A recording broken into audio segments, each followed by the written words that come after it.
Welcome in, Dweeney Nation. This is your host, Justin Paez, alongside Genoa Agudelo, and we are here for our next installment at the Bear Creek Golf Club for the fourth annual Double Down Showdown. This is our first ever live event, our first ever podcast in person together, and I'm really excited. We've already got an episode down, and just there's so much to talk about, and we're here at a beautiful golf course. It's beautiful outside. We got a good breeze rolling in. But with all that, Genoa, how are you feeling today? Yo, Dween Nation, I am doing so great, Justin. There is nothing like a not humid July summer Saturday here in Dallas.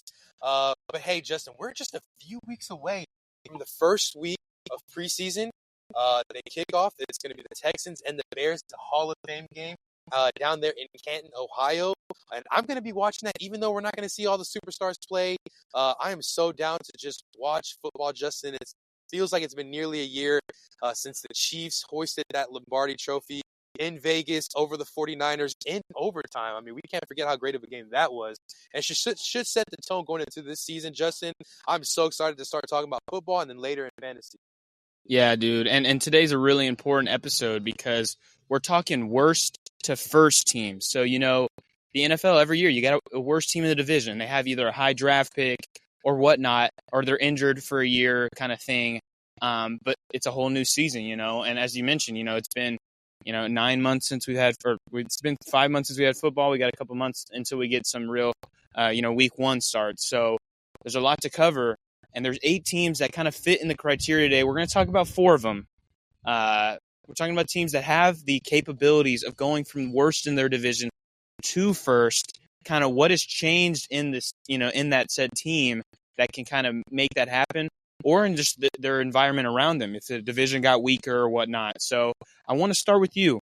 So I'll first mention there's 8 teams that kind of fit this criteria. We got the New England Patriots from the AFC East. We got the Cincinnati Bengals from the AFC North, the Titans in the South, the Chargers in the West, and then we jump to the NFC. The Commanders were last. They had the second overall pick.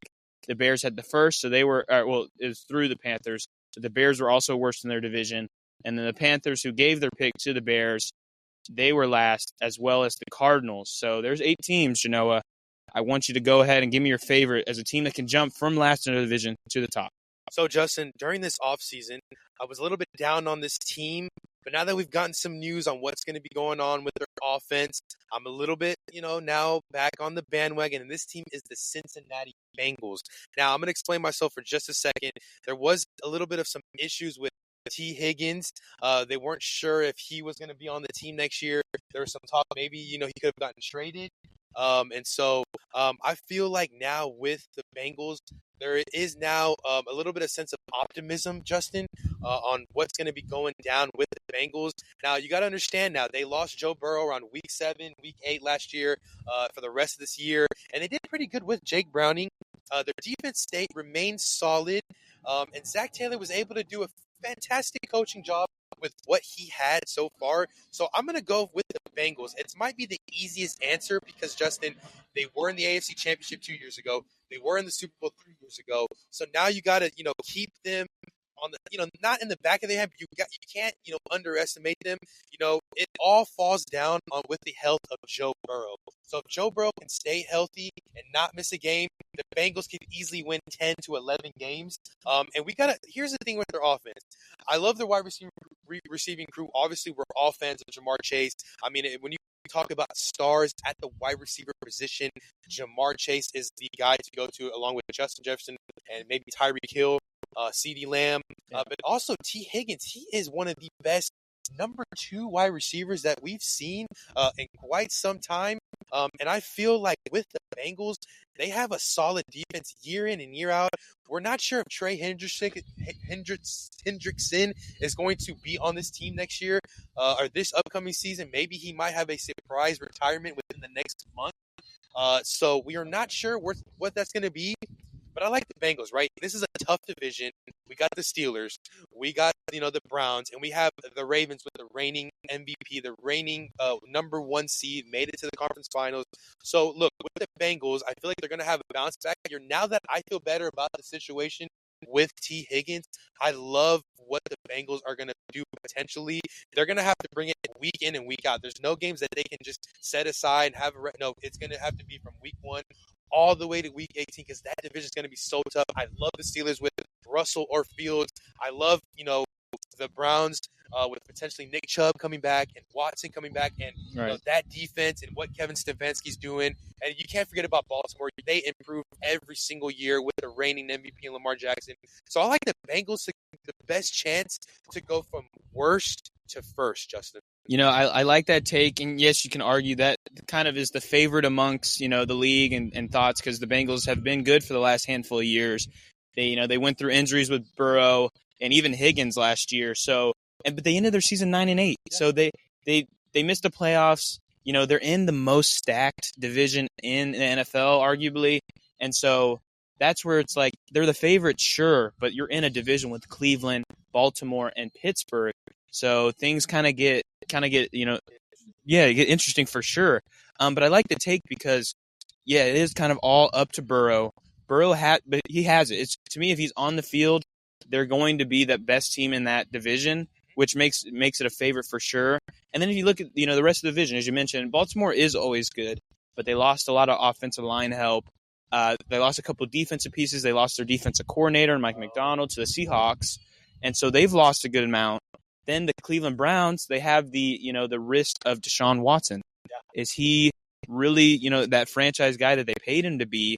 Obviously, they made a run last year with Joe Flacco. It wasn't Deshaun Watson. So Cleveland has some risk there. There's some issues for them. And then Pittsburgh, they should improve this year. Better quarterback play.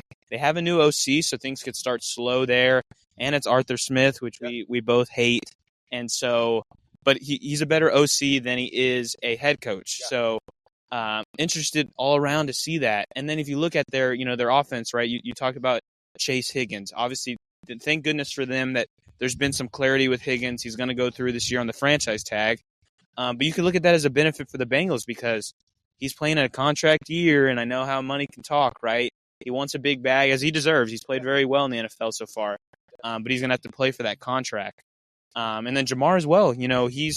I think he could right now today be paid as the top wide receiver in the NFL, and nobody would bat an eye. But he's due for an extension soon. So they have some ulterior goals for them. And then with the running back, they lose Mixon. Yes, he's been a great running back for them since he joined the league. But Zach Moss kind of had a revival of his career there. He really surprised people. And now he's in an offense where he could be the guy. And Cincinnati's always kind of had a guy, right? It's been Mixon for the last handful of years. Zach Moss slots in, and if he proves to be how he did with Shane Steichen and the Colts, that put Cincinnati in another playing field. So, and also as I don't think we mentioned yet, the O-line has improved for them, which has been the Bengals' biggest struggle since Burrow showed up.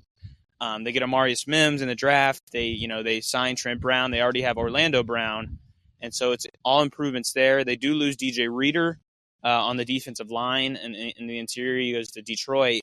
So the defense might be a little bit shakier. They do also lose their offensive coordinator and Brian Callahan. So there's questions there, but I like the take of them possibly being a worst to first team because we've gotten it 9 of the last 10 seasons. So it's not a unusual occurrence. So I like the Cincinnati take. I'm going to jump to my take. And my take here, even though I candidly, I'm not the biggest fan of Chicago due to the coaching staff with Eberflus and Shane Waldron, but with the roster they have, those players, if Caleb hits as, a number 1 pick should, I know he's a rookie, Chicago should be the team to go from worst to first. And so, I know they have Detroit, they have Green Bay as their, their obstacles, but, the Vikings are, they also have a rookie quarterback coming in, so there's questions there. But I really like, Chicago being a potential team with Keenan Allen, DJ Moore, Rome Odunze, Swift, Caleb Williams. Like, what a unit that is. So what are your thoughts, though, with Chicago? No, absolutely. I love the potential of Chicago. When you look at that division, it's kind of like what we just mentioned about Cincinnati and that division in the AFC North, right? It's going to be a lot of great teams in one division, and it calls for a sense of urgency to win games straight off the bat and to not slack off. When you have a division like Kansas City Chiefs, for example, and there's three other teams with the Raiders and Broncos and Chargers that are not all the way there, maybe you can have a sense, lag and relax. We'll win this, we'll win that. But no, in this division, you have the Lions who just made the NFC Championship. They have a dynamic offense. And you know what, Dan Campbell, Justin, they're always going to be in it to win football games. For sure. And you look at the Green Bay Packers, they made a late playoff run, won a playoff game, stunned Dallas, and gave San Francisco a run for their money. And I think Jordan Love is going to have a major improvement going into this year. That the Green Bay Packers would be set. And then when you look at the Minnesota Vikings, yes, they got rid of Kirk Cousins. They draft a J.J. McCarthy, who I'm not 100% on board yet. Maybe he can have the arm to get the balls to guys like Justin Jefferson and Jordan Addison, and maybe they can develop a pretty good defense. They did sign Aaron Jones, who, if he stays healthy, he can be a really solid back for the Vikings. But I don't know if the Vikings are really there yet. Maybe they're just a year away from, making a run at that division. So I do like the Bears better than the Vikings, right? So take the Vikings out of it. Now, the Packers have had the Bears number historically forever, Justin. I mean, maybe the one year when the Bears won the Super Bowl in '85, maybe the Packers weren't that good, but I mean, historically, Justin, the Packers have had the Bears number. So is this the year where Chicago can finally say, hey, we're going to go to Lambeau Field, knock them out. We're going to be here at home at Soldier Field and knock them out. Jordan Love has that swagger, has that potential to be a star quarterback. He looks to be a franchise quarterback. He looks to be the guy that, Green Bay made that, random decision a few years back to get him. And so Chicago, can they beat Green Bay? And I'm not too concerned about Chicago beating Detroit twice a year. I do think that they can split. If you can look back at our prediction episodes, I did, mention that there could be a split there between Detroit and Chicago when they meet up this upcoming season. So it all comes down to, can the Bears finally take down the Packers? We're going to have to look at a stat later, Justin. When's the last time the Bears even beat the Packers? I mean, that might be something we really need to, pull that up here because I'm not going to lie to you, Justin. It seems that every single time the Packers and Bears get together, whoever's the starting quarterback for the Green Bay Packers, Justin, it seems like they're always having a party, whether it's in Soldier Field, whether it's in Lambeau. I mean, Justin, if they went to Germany, if they went to England, if they went to Brazil, that's a game that's going to be upcoming this year. That's going to, wherever it is. I mean, they can play behind us, Justin, 11-on-11 or 7-on-7, and the Packers would still beat the Bears. It's just been so outnumbered. The matchups, it's unbelievable. Yeah, I just looked that up, as you mentioned, and the Bears haven't beat the Packers in 6 years. Yeah. So, we're having some tent issues. No worries. We'll cut that out. Yeah. But, so the Bears are on a major losing streak to their division rival. I mean, I remember when Rodgers was there, he would literally be like, I own Chicago. Yeah. And now Jordan Love might take up that mantle, which can be worrisome. But just I looking at the roster, I just love what Chicago has in place. It might be a year too early for me to make that take, but I don't think they'll be last in the division. But I think they still have a really good chance to be first. So we have Bengals, we have Chicago as our favorites, but I think it's really important to dive into some of these other teams that we could, consider as a dark horse to, win their division and kind of take that spot that nobody's assuming. Like for example, the Houston Texans last year. Yeah.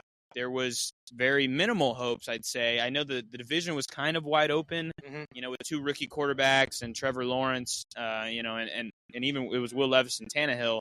But nobody really expected Houston to have that kind of year. Yeah. So, Genoa, for you, what's that team that can kind of fit that bill? So, Justin, I've been on record saying that the Kansas City Chiefs are going to have an unbelievable year. Mahomes is going to win the MVP, most likely anonymously, and they're going to have a record-breaking season. However, in that division, there is a team that you cannot, look with, and I'm going to go with the Los Angeles Chargers. Now, once again, I have the Chiefs dominating the league, Mahomes breaking records, but if something were to happen to the Chiefs, or if they had something like this past season, Justin, where they're struggling offensively, Mahomes is frustrated, I don't think that happens. But if that were to happen, I like the Chargers to make a run at that division because, look, I'm going to start with the quarterback position. I love me some Justins. I love this Justin, and I love Justin Herbert at the quarterback position. You want to talk about a pure rocket thrower at the quarterback position, you got to look at Justin Herbert. I mean, if he can get a team behind him,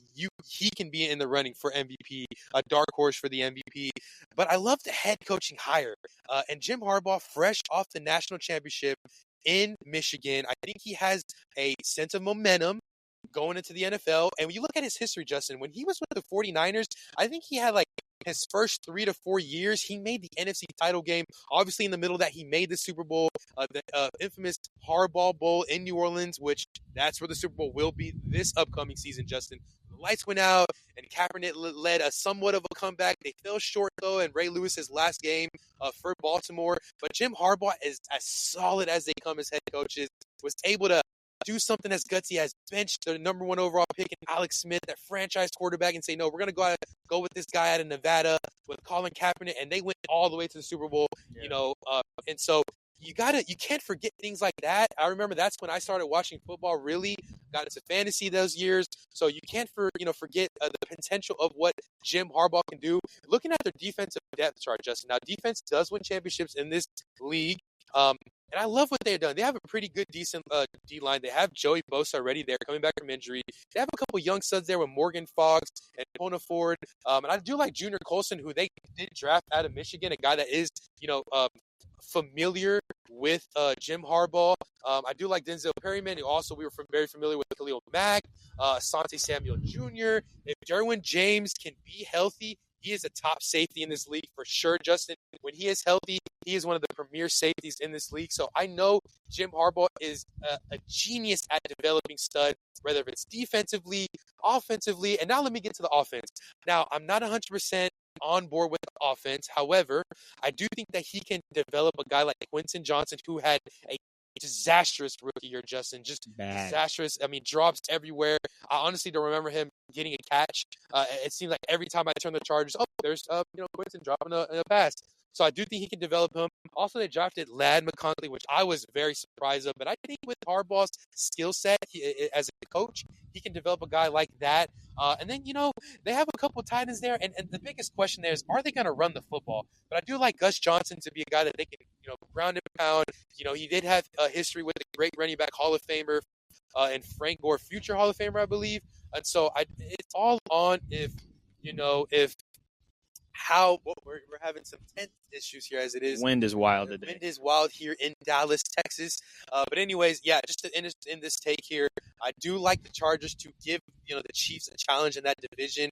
And if something were to happen, in Kansas City, I would say, watch out for the Chargers there. Yeah, I like that take. I mean, Herbert is, a phenomenal quarterback. You could argue top 5 in the league. And then with Harbaugh coming back from college, he left the league. He went to a Super Bowl. He's just got a great mind, and he obviously just won a national championship. So the Chargers are looking good. Greg Roman, the offensive coordinator, he's fine. He's more of a ground and pound type of OC. But I really like to take with the Chargers. And before I get to my before spoiling it, to get to my dark horse take, we're going to take a quick break because of some wind issues, and we'll be right back with you guys. So stay tuned. We are back from our slight break, our slight wind difficulty here, guys. But anyways, I just want to finish up on my slight Chargers take here. One of the reasons why I believe that they could be a dark horse, worst to first here, is because obviously they have a great quarterback, a great coach, and a potential great defense. But look, there was something they did in the first round, which I was preaching that they would have gotten Malik Neighbors to get Herbert a dynamic wide receiver. Even though they didn't do that, Justin, they did go with Joe Alt, who was the best, tackle in this draft for sure.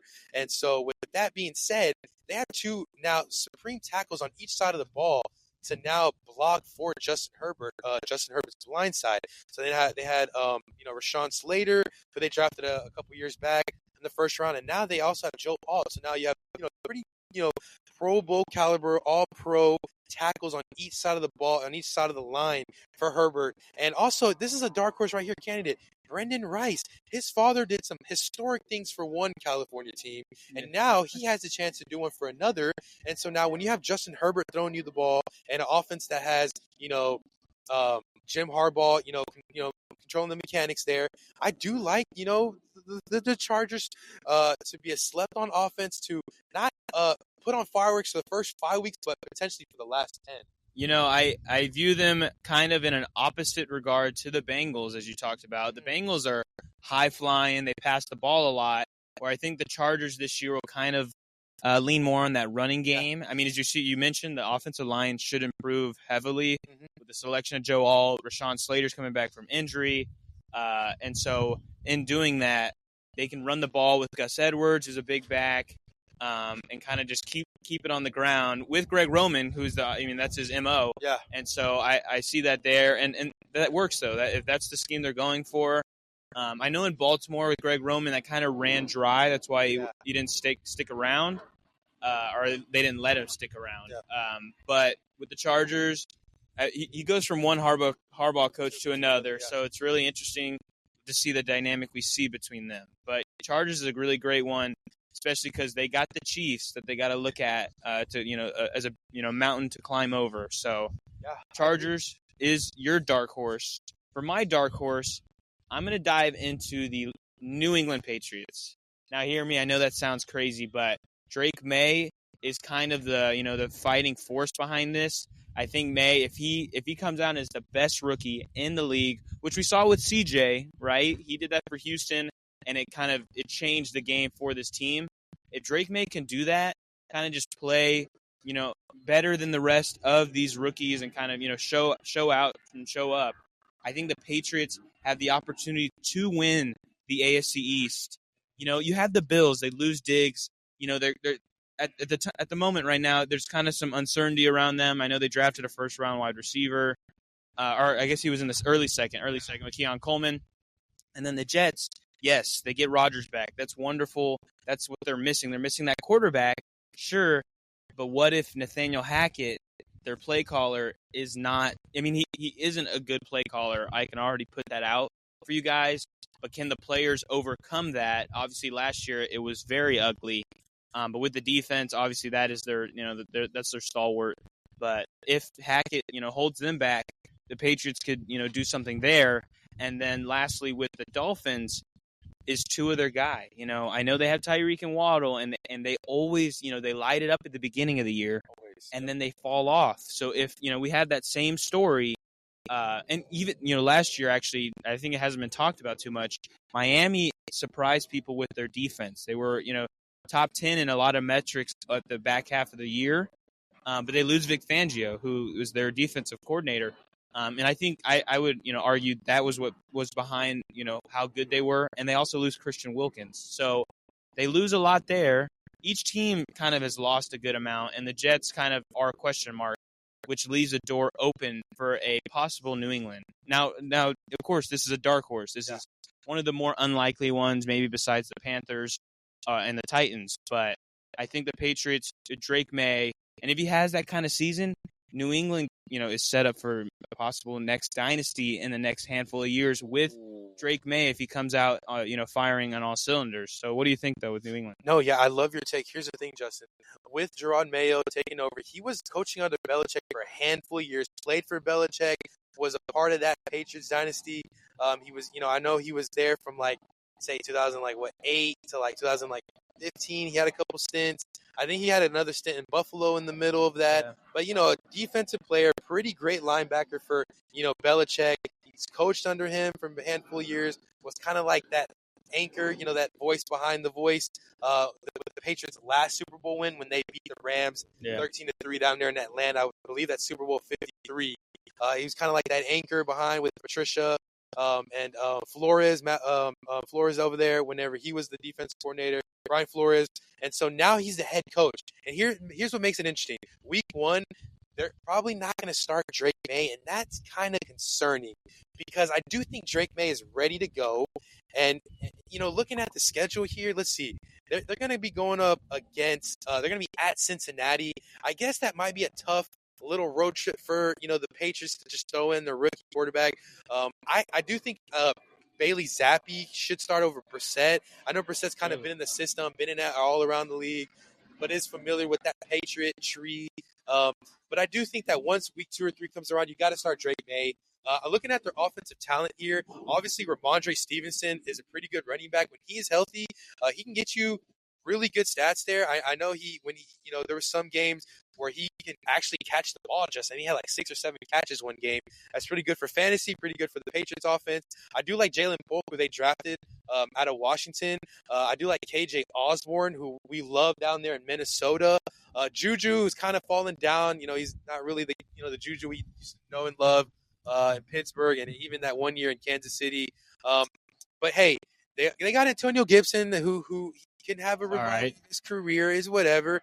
Hunter Henry, who is a really good tight end, Justin. Underrated for sure. Very underrated. Guy is a touchdown magnet, a guy that Drake May's definitely going to be looking for inside the 20 in the red zone. And with their defense, Justin, they're getting some guys back. Like Christian Gonzalez, who missed most of the year last year, their corner that they drafted a year ago. And so Matthew Judon, who's there. So, I feel like with the Patriots, they could have a sneaky defense. Gerard Mayo's a defensive guy. He can develop a defense like nobody. It's really the offense and when they're going to implement Drake May to be their franchise guy going forward. So I like the Patriots. You mentioned the other teams in that AFC as the East, that AFC East division. And so definitely the Jets is a little shaky. I'm not really sure if Rodgers is going to be able to stay healthy in his Jets tenure. Buffalo, they lost a lot of pieces. How are they going to bounce back? And with Miami, we're not, Tua's he's just not the Tua that he was in college. I feel like his mechanics at the quarterback position have degraded as far as a high caliber quarterback. There are some concerns there, even though he has some all-time talent there with Raheem Mostert and Tyreek and Jalen Waddle, and they even have Odell there to see if he can even be good. So I think everything is well in Miami but the quarterback position. So definitely like your Patriots take there, Justin. Yeah, and I think with Gerard Mayo, you mentioned I think they didn't even waste any time. Yeah. Once Belichick was kind of out and they mutually parted ways there, it was like Gerard Mayo, and I was like, well, I wonder why. I mean, there's other guys out there, all the guys that got signed. Raheem Morris could have been a good option. They decided to stay in-house, and they do it pretty quickly. Yeah. And Mayo's their new, head coach for, the future.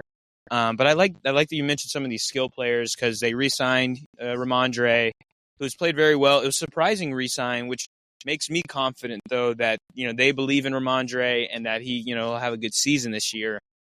So yeah, and the sneaky defense portion of what you're saying is very important. Yeah. Judon, I think he's planning on holding out, trying to get an extension, but he should be back. Usually these things get worked out. And then Christian Gonzalez, I mean, he was already in the top echelon of cornerbacks in the league before getting hurt, and he was a rookie. So I do have high hopes that is a strong possibility for New England to become a worst to first. Would be very shocking for it to happen, but that's what a dark horse is.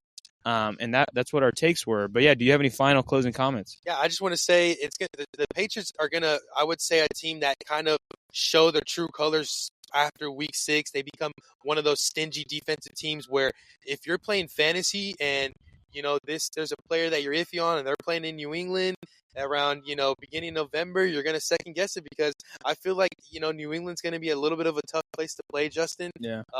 Kind of like, a couple years ago where, Kansas City started taking off and you're like, oh, snap, I don't know if that should start in Kansas City.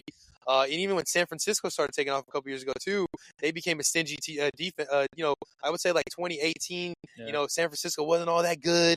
And all of a sudden, 2019, they're the best team in the NFC. They make that Super Bowl run in Super Bowl 54 against the Chiefs, that first, matchup.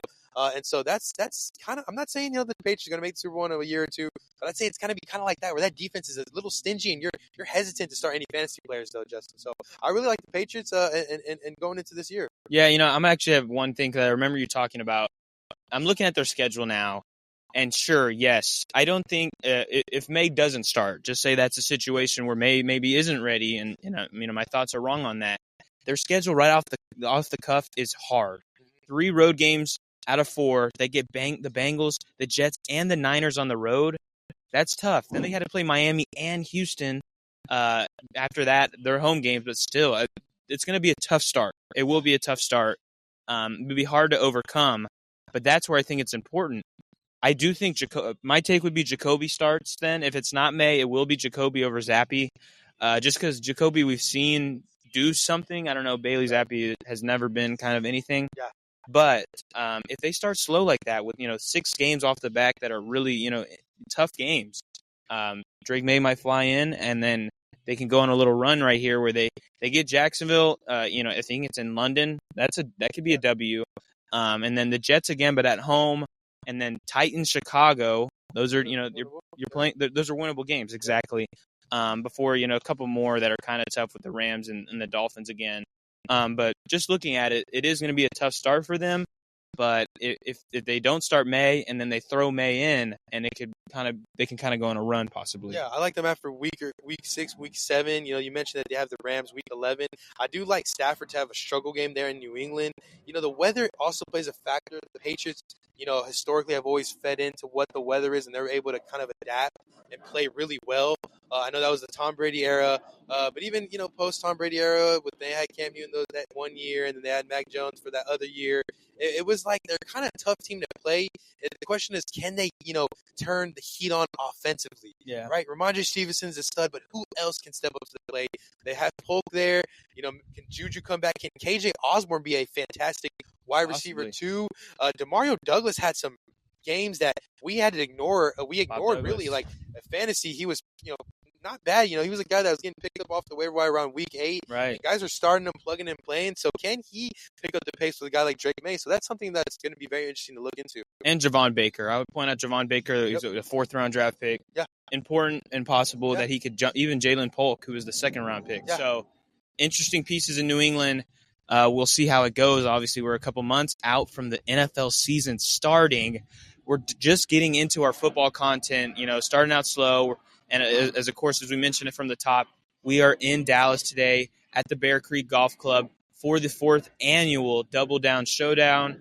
It's just a beautiful day today. Absolutely. The sun is out. We're sitting right next to the course, and it's just amazing. We got Brandon on camera today helping us out, and it's just been a great day, and it's going to continue to do great. So as always, though, Genoa, send us out.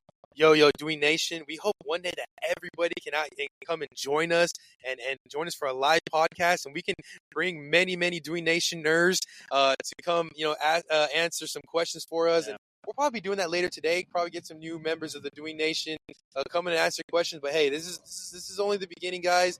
We wish everybody that's watching was there with us.